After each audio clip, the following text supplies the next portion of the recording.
Hello student, welcome to our channel Mohsin Explain GSEB Made Easy. Now in this video we are going to discuss the question answer of chapter 17 Natural Vegetation. Now subject Social Science Standard 9th Gujarat Board. Now the question is state the type of forest in India. अब हम लोग यहाँ पे India में जो अलग अलग type के जो फॉरेस्ट पाए जाते हैं हम उनके बारे में यहाँ पर पढ़ने वाले हैं. सो चलिए, the answer is there are 5 major type of forest in India. हमारे इंडिया में देखा जाए तो मेजर जो हैं वो 5 टाइप के हैं. Number 1 tropical rain forest, number 2 tropical deciduous forest, number 3 tropical desert vegetation, number 4 temperate forest and grassland Himalayan vegetation, and number 5 tidal mangrove forest. चलिए अब हम इस आंसर में इन जितने भी 5 टाइप के फॉरेस्ट के बारे में पढ़ा है हम इनकी कैरेक्टरिस्टिक्स के बारे में जानते हैं, इनकी लोकेशन के बारे में हम जानेंगे.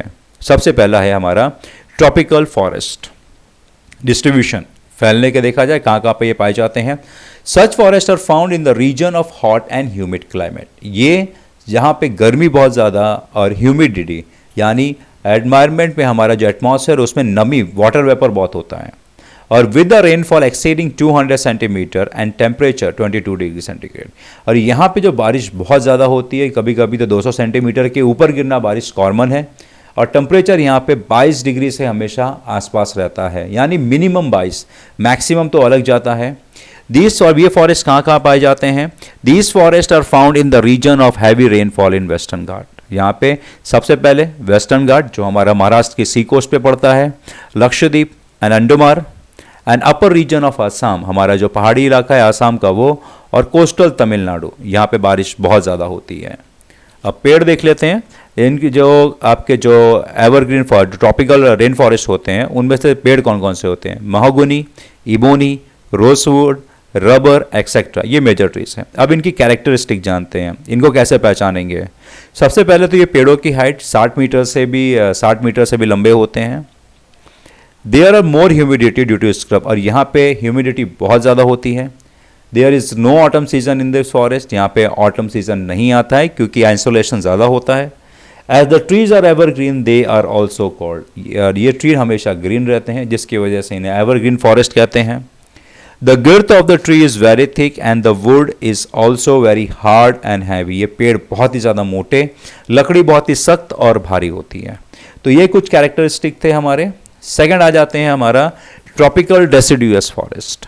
Now these forest are found in India in the region receiving rainfall between 70 to 200 in the northern eastern state foot hill of Himalaya. अब ये फॉरेस्ट देखा जाए ज़्यादातर ऐसे रीजन में पाए जाते हैं जहाँ पे बारिश एवरेज होती है, यानी 70 सेंटीमीटर से लेके 200 सेंटीमीटर तक. अब इंडिया में कौन कौन से रीजन में है. एक तो नॉर्थ ईस्टर्न स्टेट जैसे हमारा हिमालय हो गया, फिर हमारा हरियाणा, पंजाब, दिल्ली, उत्तराखंड, उत्तर प्रदेश, बिहार, झारखंड, वेस्ट बंगाल, आसाम, ये हमारे क्या हो गए नॉर्दर्न ईस्टर्न स्टेट हो गए. उसके अलावा देखा जाए तो western Orissa, Chhattisgarh, Jharkhand, eastern slope of western Ghat and Vindhya and Satpura mountain ranges. अब इन ट्रॉपिकल डेसिडुअस फॉरेस्ट में कौन कौन से पेड़ पाए जाते हैं. Teakwood, sal, sheesham, sandal wood, khair, bamboo etcetera. अब जानते हैं इनकी कैरेक्टरिस्टिक. अब कैरेक्टरिस्टिक देखा जाए, the tree shed their leaves completely for 6 to 8 week during autumn. अब ये जो पेड़ होते हैं ये लोग अपनी पत्तियां पूरी तरीके से खो देते हैं तकरीबन 6 से 8 यानी 2 महीने, 1.5 से 2 महीने के लिए, और वो भी ऑटम में. इसके लिए इनको डेसिडुअस फॉरेस्ट कहा जाता है. नाउ अब हम इनके बारे में कुछ जानते हैं. The specific time to shed their leave is different among the different tree of all species. अब डेसिडुअस फॉरेस्ट इसलिए कहा जाता है क्योंकि ये अपनी पत्तियां 6 से 8 महीने के लिए छोड़ देते हैं, यानी गिर जाती हैं. पर ऐसा नहीं है कि सभी जो पेड़ हैं वो ऑटम में ही गिराते हैं. यहाँ पर सबकी कैरेक्टरिस्टिक अलग अलग है. कोई किसी मौसम में पत्तियां गिरती हैं, कोई किसी पेड़ की किसी मौसम में गिरती हैं, क्योंकि यहाँ पे अलग अलग टाइप की प्रजातियों के पेड़ पाए जाते हैं. So the entire forest is never barren. So कभी भी ऐसा नहीं होता है कि पूरा जंगल बंजर है. अगर वहाँ पे 10 टाइप के पेड़ हैं तो एक मौसम में 2 पेड़ पत्तियाँ गिराएंगे, दूसरे मौसम में दूसरे पेड़ गिराएंगे, तीसरे मौसम में तीसरे पेड़ गिराएंगे, यानी हर मौसम में हर कुछ ना कुछ पेड़ों पे पत्तियां गिरती रहती हैं और कुछ पेड़ों पे पत्तियां हमेशा रहती हैं। As the tree shed their leaf according to the season. अब ये जो पेड़ हैं सीजन के हिसाब से, कोई गर्मियों में पत्तियां गिराता है, कोई बारिश में गिराता है, कोई सर्दियों में गिराता है, इसीलिए इनको मॉनसून फॉरेस्ट भी कहा जाता है। Moving on to the next, tropical desert vegetation.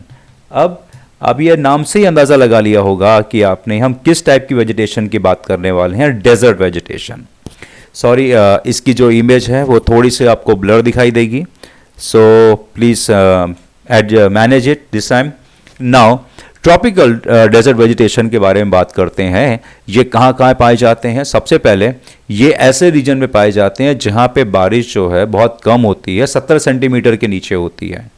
और हम अंदाज़ा लगा सकते हैं कि हमारे इंडिया में कौन कौन से ऐसे रीजन है जहाँ पे बारिश कम होती है। जैसे गुजरात का पूरा रीजन नहीं है, गुजरात का नॉर्दर्न पार्ट है, फिर Rajasthan, Madhya Pradesh, Uttar Pradesh, Haryana and some rain shadow area of western Ghat. Western Ghat आपका एवरग्रीन में भी आया, वेस्टर्न घाट आपका डेसिडुअस में भी आया, और वेस्टर्न घाट आपका डेजर्ट में भी। अब अंदाज़ा लगा सोच रहे होंगे कि वेस्टर्न घाट क्यों आ रहा है ऐसा। वेस्टर्न घाट अगर देखा जाए तो यहाँ पे ना चेन ऑफ माउंटेन्स हैं। जो माउंटेन्स देखा जाए, जो घाट के पहाड़ समुद्र के बहुत पास हैं, वहाँ पे बारिश बहुत होती है। और जो घाट समुद्र से दूर है और बहुत ज़्यादा हाइट पे हैं, और वहाँ पे एक्चुअली हाइट पे होने की वजह से वहाँ पे पानी टिकता नहीं है, पूरा स्लैंटी है, पानी रुकता नहीं है, तो वहाँ पे वेजिटेशन होगा ही नहीं। अब कौन कौन से पेड़ पाए जाते हैं? जैसे डेट यानी खजूर, हुहुबा, अकाशिया, कैक्टस, खिजोड़ो एक्सेट्रा। नाउ अब इनके कैरेक्टरिस्टिक्स के बारे में जानते हैं। The root of this tree are long, deep and are spread like radius of a circle of a procure water. अब ये जो इनकी जो जड़ें होती हैं, आप जानते हैं कि कैक्टस के बारे में आपने सुना होगा कि कैक्टस की जो जड़ होती है वो बहुत दूर तक फैली होती है पानी की तलाश में। उसी तरह से इन जो पेड़ों के नाम लिए हुए, इनकी भी जड़ें बहुत ही गहरी और बहुत ही दूर तक फैली होती है पानी की उसमें। Their leave are shorter, so the process of transpiration is slower. अब आपको पता है कि पत्तियों से कॉन्टिन्यूसली पानी निकलता रहता है। अब इनकी पत्तियाँ जो होती है, पत्ती जो होती है बहुत ही छोटी और बहुत ही नुकीली होती हैं, जिसकी वजह से पानी बहुत ही कम निकलता है। Trees in this forest are scattered. और ये जो इस रीजन में जो जंगल पाए जाएंगे वो एकदम बिखरे हुए होंगे, घने नहीं होंगे। सो नाउ मूविंग अहेड, अब आ जाते हैं हम टेम्परेट फॉरेस्ट एंड ग्रासलैंड। अब टेम्परेट फॉरेस्ट और ग्रासलैंड देखा जाए, इसको सेकेंड हिमालय वेजिटेशन भी कहते हैं। अब आप ये देख रहे होंगे कि इसके जो डिस्ट्रीब्यूशन और कैरेक्टरिस्टिक हैं वो कुछ आपको ना डेटा टाइप में दिया हुआ है, ब्रैकेट टाइप में दिया हुआ है। ये इसलिए दिया हुआ है क्योंकि हिमालय वेजिटेशन जो है, हिमालयन रीजन की हम बात कर रहे हैं। अब हिमालयन रीजन में जैसे आपने अगर पिछले चैप्टर में पढ़ा होगा तो हिमालय 3 लेयर में पूरा है। एक तो बॉटम लेयर है, एक तो टॉप लेयर है, मिड लेयर में है। तो हम यहाँ पे हिमालय को उनकी हाइट के हिसाब से जानेंगे। यानी हम पहले लोअर हिमालय के बारे में जानेंगे, फिर हम थोड़ा सा और ऊपर जब हिमालय के मिड भी पहुँचेंगे तो वहाँ पे कौन से पेड़ पाए जाते हैं हम उसके बारे में जानेंगे, और जब हम हिमालय के टॉप रीजन के आसपास पहुँचेंगे तो वहाँ पर कौन से पेड़ पाए जाते हैं हम उसके बारे में हम जानेंगे। तो प्लीज़ डोंट गेट कन्फ्यूज। और अगर आप ये क्वेश्चन अगर एग्जाम में आता है तो आप आंसर को भी सेम पैटर्न में आप अटेम्प्ट करेंगे, तभी आप चेकर को समझा पाएंगे, टीचर को समझा पाएंगे कि हिमालयन वेजिटेशन किस तरीके से डिस्ट्रीब्यूटेड है। तो चलिए हम जानते हैं। सबसे पहले तो अल्टीट्यूड। अल्टीट्यूड आप जानते हैं कि यानी समुद्र लेवल से ज़मीन की ऊंचाई। तो अगर हम हिमालय पे 1000 मीटर से 2000 मीटर के बीच में अगर पहुंच जाएं तो वहाँ पे हमें किस टाइप के मिलेंगे? सबसे पहले अगर देखा जाए तो इस टाइप के माउंटेन जो हैं वो हमें कहाँ मिलेंगे? सबसे पहले तो हमें मिलेंगे नॉर्थ ईस्ट बंगाल और माउंटेनियस रीजन ऑफ उत्तराखंड। ठीक है, ये फॉरेस्ट आपके ट्रॉपिकल फॉरेस्ट भी हैं। ट्रॉपिकल फॉरेस्ट इसलिए कहा जाता है क्योंकि ये ट्रॉपिक ऑफ कैंसर के आसपास के रीजन में पाए जाते हैं। ठीक है नाउ, और ये कौन से यहाँ पे ट्री कौन से पाए जाते हैं? एक तो ओक है और दूसरा देखा जाए चेस्टनट है। ठीक है, चलिए अब हम आ जाते हैं दूसरे रीजन पे आ जाते हैं। जैसे ही हम 1000 मीटर के ऊपर आएंगे तो हमारा ट्रॉपिकल फॉरेस्ट, अब 1000 मीटर से अगर हम लोग 1500 मीटर से ऊपर जाते हैं, 1500 से 3000 मीटर के अगर आते हैं तो वहाँ पे हमें southern slope of Himalaya and higher area of south and north east, ये हिमालय का डिस्ट्रीब्यूशन है। ध्यान रखिएगा कि southern slope of Himalaya, Himalaya में अगर देखा जाए तो आप अगर हिमालय पे खड़े हुए हैं तो साउथ साइड हमारा पूरा इंडिया है, ठीक है। अब नॉर्थ साइड में आप हिमालय देखेंगे तो हमारा चला जाएगा पूरा बॉर्डर क्रॉस करके हम चले जाएंगे चाइना साइड में। अगर हम हिमालय के ईस्टर्न साइड में आते हैं तो हमारा पड़ेगा, एक तो चाइना पड़ेगा, दूसरा हमारा पड़ेगा नेपाल, फिर हमारा पड़ेगा उत्तर प्रदेश, आसाम, ये साइड रीजन है। तो ध्यान रखिएगा ये चीज़ लिखते वक्त, यहाँ पे जो फॉरेस्ट जो पाए जाते हैं उनका नाम है कॉर्निफोरस फॉरेस्ट। इसके पहले जो 1000 से 2000 के बीच में था वो ट्रॉपिकल रेन फॉरेस्ट था। अब यहाँ पे कौन कौन सी लकड़ियाँ पाई जाती हैं? पाइन, साल, सिल्वर फिर, स्प्रूस, केडर एक्सेट्रा।